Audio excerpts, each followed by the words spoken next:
How's it going, metalheads, and welcome back to another video. Yeah, this is another album review. Obviously, if you guys watched the last couple videos, this is my 10 for 10 series where I'm reviewing 10 albums from April 10th because it was an awesome day for metal releases. But anyway, this is part 8 of my 10 for 10 series. I'll be reviewing Savage Imperial Death March by Melvins and Napalm Death. This album's a super fun time. I've checked out a good bit of Napalm Death before, but never any Melvins at all. This album was chock full of just goofiness, fun sounds, and really cool songs, honestly. The opening track, Tossing Coins into the Fountain of Fuck, sums up what is going down on this album. These are songs that feel like they're written by the Melvins side, and that Napalm Death are just lending their like grindcore energy and chaos to the album, which is a really cool collaboration, I think. The key things that make me think that are that the instrumental arrangements that just find Barney roaring over them.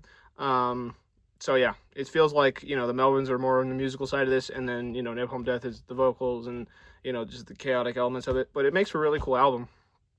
So impressive riffing kicks off the 9-minute Some Kind of Antichrist. Buzz Osborne's vocals lead into this with a call and response with Barney's more kind of snarling vocals. But yeah, more electronic elements than you might expect from this pairing compromise the 2 minutes of awful handwriting, which is more like an interlude in the song. The metal intentions that you might expect from them are the main sound of 9 Days of Rain, which is also a really cool song. The sludgy mood of Rip the God finds Osborne's sung vocals to be super awesome. I really like his voice. Like I said, never checked out any Melvins before, but I really dig you know, his voice on here and the whole vibe of it. So I'll definitely be checking out more. It is hard to detect Napalm's contributions on that song until Barney's vocals come in later on in the song.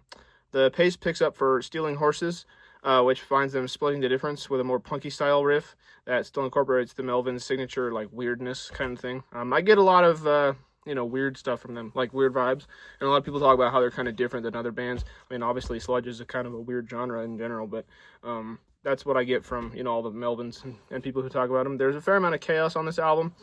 Comparison is the Thief of Joy. Finds a weird synth groove in the midst of a pretty interesting atmosphere.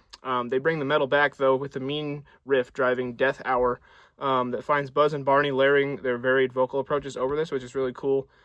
Makes for a cool effect. Once again, the weird wave of ambient noises takes over to wash the song away from going in more metallic direction. So there's a lot of metallic elements on this album, obviously with Napalm Death being like a grindcore band, and then Melvins being, you know, kind of metal adjacent band. I wouldn't call them like all the way metal. Granted, never listened to any of their stuff, so you can correct me if I'm wrong. But it feels like there's a lot of metallic elements on here, like from the Napalm Death side of stuff, and then the Melvins bring their own like kind of metal adjacent weirdness with a bunch of weird atmospheres and stuff, which I really dig. But yeah, that seems to be the theme of this partnership, and it's almost too odd for its own good, but it works well in my opinion. Melvins fans, I bet, will love this album, but Napalm Death fans should check this out too. This was a super fun listen. I'll definitely check out more Melvins after this. So yeah, check this out if you're looking for a little different. And yeah, check out my other reviews in this series. This is part 8 of 10 for 10, so check out the other ones, because they'll already be out when you're seeing this. So hope you're all doing well. Have a nice day. See ya.